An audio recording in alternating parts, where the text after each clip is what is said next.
లోబడ్డారు, తగ్గించుకున్నారు. దాన్ని చేతకాంతనంగా చులకనగా ఏ పురుషుడు ఎంచకూడదో జాగ్రత్తగా ఉండాలని మనం చేస్తున్నాం. దేవునికి స్తోత్రం. వాళ్ళు దేవుని వాక్యానికి లోబడి గౌరవించి తగ్గించుకొని అప్పగించుకొని యజమానుడు అని పిలుస్తూ ఒక సేవ చేయుటకు నేను ఉన్నానన్నంతగా సమర్పించుకుని అన్ని విషయాలు సహకారం చేస్తుంటే నువ్వు బానిసగా పని మనిషిగా ట్రీట్మెంట్ ఇద్దామని ట్రై చేస్తే నీకు ఇవ్వాల్సిన ట్రీట్మెంట్ కూడా దేవుని చేతిలో ఉంటుంది. మర్చిపోబాకు. నా మాటను బట్టి నా బిడ్డ ప్రవర్తన చేస్తే వీడు నా బిడ్డని నాకు లోబడ్డందుకు ఇట్లా చేస్తాడు. అయ్యుడు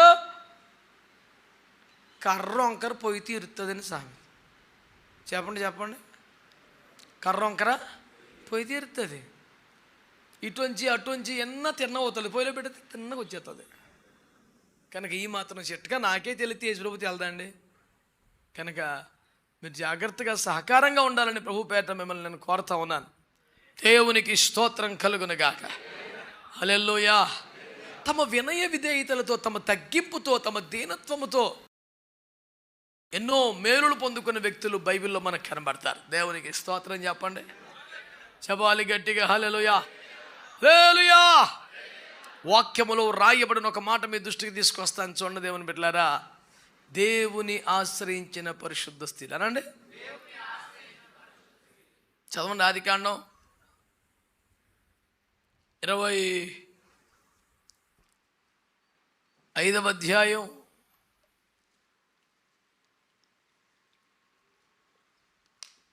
22. ఆమె గర్భములో శిశువులు ఒకరితోనొకడు పెనుగులాడిరి గనుక ఆమె ఈలాగైతే నేను బ్రతుకుట ఎందుకని అనుకొని ఈ విషయమై యెహోవాను అడుగ వెళ్ళాను. అప్పుడు యెహోవా కడుపులో కాస్త ఇబ్బందిగా ఉన్నట్టండి. 2 కవల పిల్లల్ని గర్భములో కలిగి ఉన్నటువంటి తల్లిగారు ఇంకా ప్రసవ సమయం రాలేదు. అయితే లోపల ఉన్న పిల్లగాల్లో చిన్నోడు తగుబెట్టాడు. ఎక్కడ?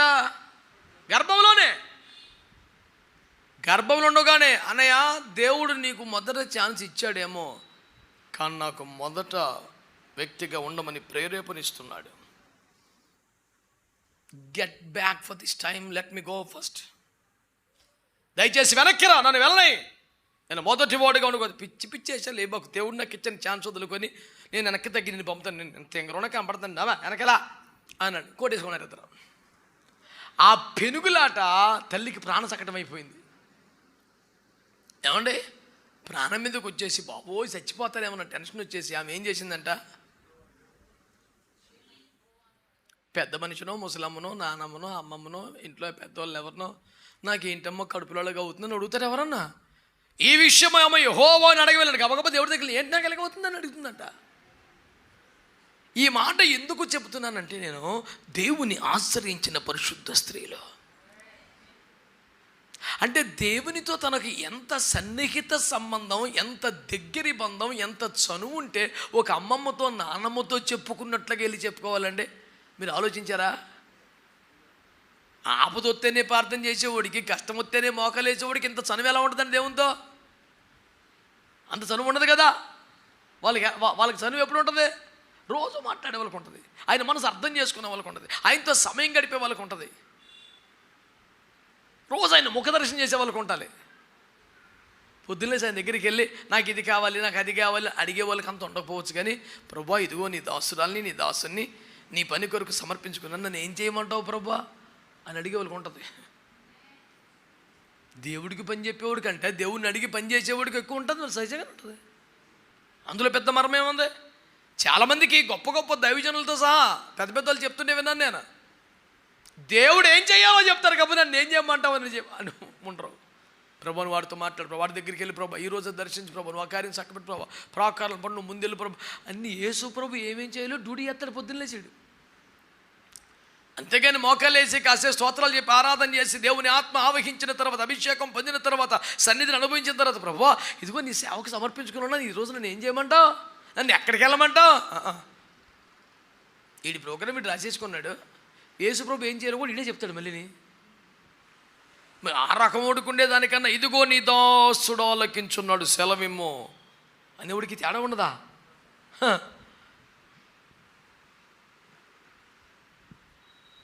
దేవుని ఆశ్రయించిన పరిశుద్ధ స్త్రీల జాబితాలో రిబ్కమ్మను చేర్చడానికి నాకున్న ఆసక్తి ఏమిటంటే, తనకు భయంకరమైన శ్రమ, చచ్చిపోదాం అన్నంత బాధ కలిగినప్పుడు దేవుని అడుగ వెళ్ళెను. ఆ మాట చాలా చాలా సవాలుతో కూడిన మాట. నాకేమిటి ప్రభా ఎలాగవుతుందని. నీకేదైనా కష్టం వస్తే, బాధ వస్తే ఎవరిని అడగాలి, ఎవరిని ప్రశ్నించాలి, ఎవరికి చెప్పుకోవాలి, ఎవరి సహాయాన్ని కోరాలి? ఆత్మీయుల లక్షణం అయితే దేవుణ్ణి అడగటమే కదా, దేవునిపై ఆధారపడటమే కదా.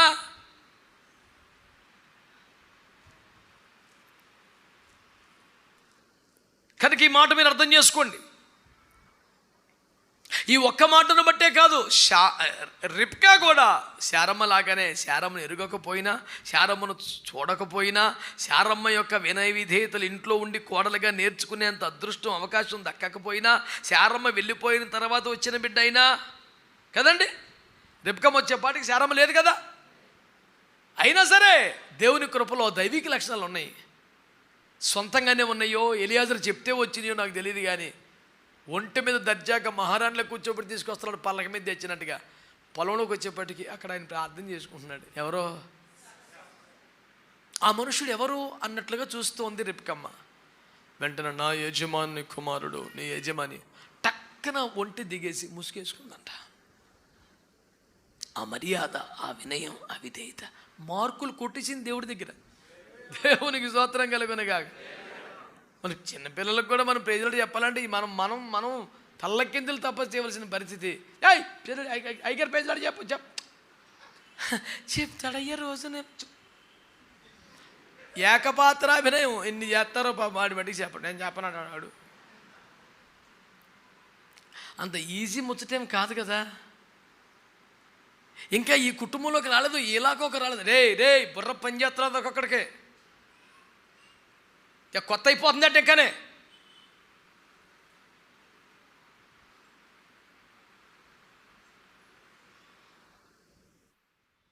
మళ్ళీ కథలరా చెప్తాను, మళ్ళీ సురక్తం ఇచ్చి.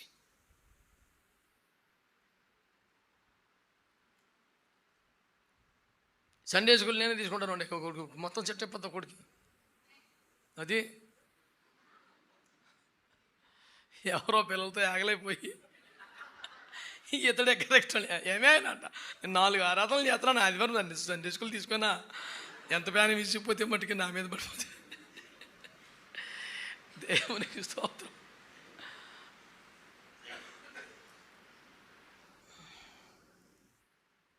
దేవుని బిడ్డలారా, కేవలం తనకున్న సమస్యను బట్టి యెహోవాను అడగవెళ్ళను, దేవుణ్ణి ఆశ్రయించింది కాబట్టి ఆ ఒక్క పాయింట్ మీద ఆమె పేరు ఎంట్రీ ఇవ్వలేదు. కానీ తన విధేయత, వినయాన్ని కూడా పరిగణలోకి తీసుకోవాలి.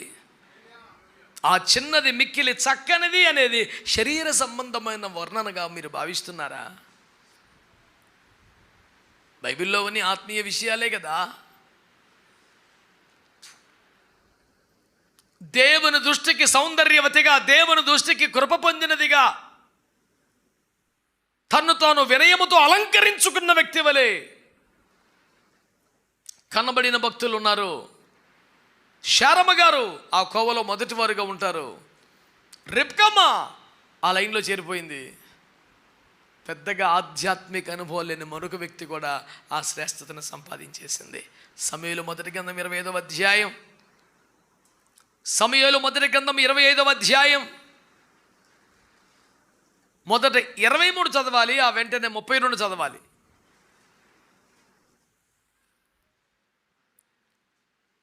అబీగయిలు దావీదును కనుగొని గార్ధబము మీద నుండి త్వరగా దిగి దావీదునకు సాష్టాంగ నమస్కారము చేసి అతని పాదములు పట్టుకొని ఇట్లనెను, నా ఏలినవాడా, ఈ దోషము నాదని ఎంచుము. చదువునా? ఈ దోషము నాదని ఎంచుము, నీ దాసురాలనైన నన్ను మాటలాడనిమ్ము, నీ దాసురాలనైన నేను చెప్పు మాటలను ఆలకించుము. నా ఏలినవాడా, దుష్టుడైన ఈ ఆడిమోకం ఎందుకు చూస్తావు? చదువు. నా ఏలినవాడా, దుష్టుడైన ఈ నాబాలును లక్ష్య పెట్టవద్దు. ఇప్పుడు 32. అందుకు దావీదు, నాకు ఎదురు పడుటకై నిన్ను పంపిన ఇశ్రాయేలీల దేవుడైన యెహోవాకు స్తోత్రము కలుగునుగాక. నేను పగ తీర్చుకొనకుండాను ఈ దినమున ప్రాణము తీయకుండాను నన్ను ఆపినందుకై నీవు ఆశీర్వాదము నొందుదువుగాక. నీవు చూపిన బుద్ధి విషయమై నీకు ఆశీర్వాదము కలుగునుగాక. స్తోత్రం చెప్పండి గట్టిగా. హల్లెలూయా. ఆశీర్వాదాలు ఊరికే రావు. వస్తాయా? నీ ఆశీర్వాదమే రాదు. ఆశీర్వాదాలు ఎట్టొత్తాయట? ₹1,00,000 మాట చెప్పాడు పెద్ద ఆయన దావీదు గారు. నీవు చూపిన బుద్ధిని బట్టి యెహోవా నిన్ను ఆశీర్వదించునుగాక. ఆ మాట చదివి పెట్టినానా? ఓరే నాయన. ఓ తండ్రి, నీవు చూపిన బుద్ధి విషయమై నీకు ఆశీర్వాదము కలుగునుగాక.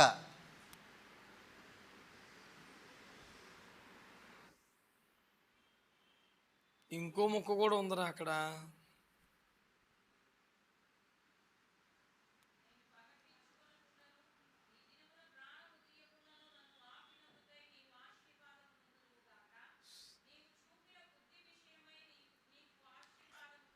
ఆశీర్వాదాలు ఊరికనే లావో, అక్కడ ఉంది ఒక పాయింట్ అన్నాం. ఏమండి?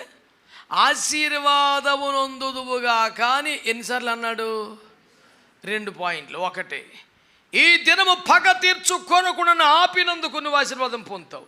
నీవు చూపిన బుద్ధిని బట్టి నీవు, అంటే ఒక ప్రాణం పోకుండా కాపాడినందుకు, ఒక కీడు జరగకుండా అడ్డుపడినందుకు నీకు ఆశీర్వాదం.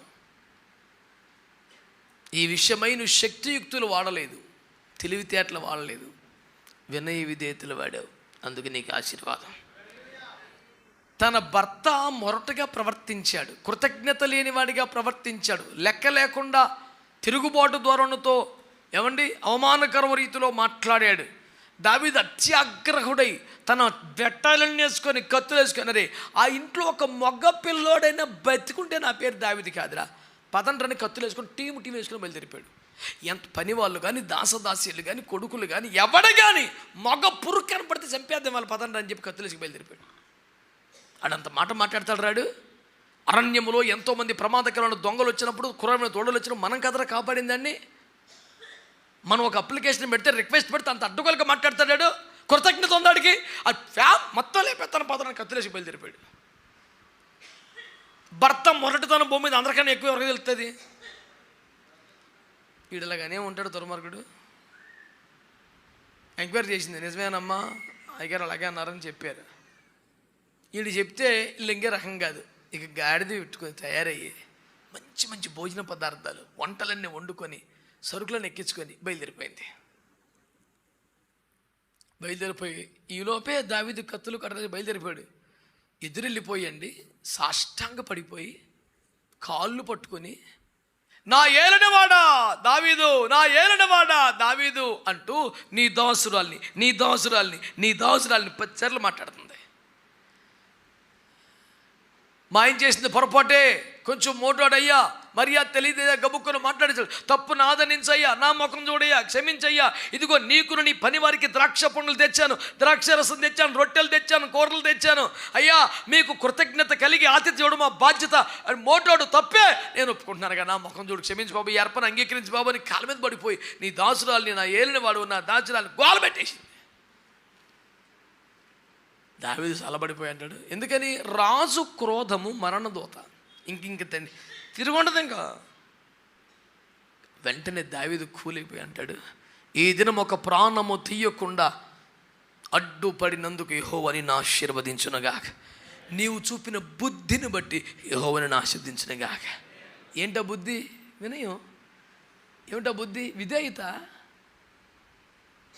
మాటకి 3 సార్లు నా ఏలిన వాడు, నేను దాసురాల్ని బాబయ్యా, నన్ను కనికరించయ్యా, తప్పు నాదనించు బాబు, ఈ అర్పణ అంగీకరించయ్యా, భోంచెయ్యా, నా మందలను కాపాడు, నా భర్తను కాపాడు, నా కాపరులను కాపాడు, నీ పట్ల కృతజ్ఞత కలిగి ఉండాలి, తప్పు అయిపోయింది బాబయ్యో అని ఏడు చెప్తుంటే,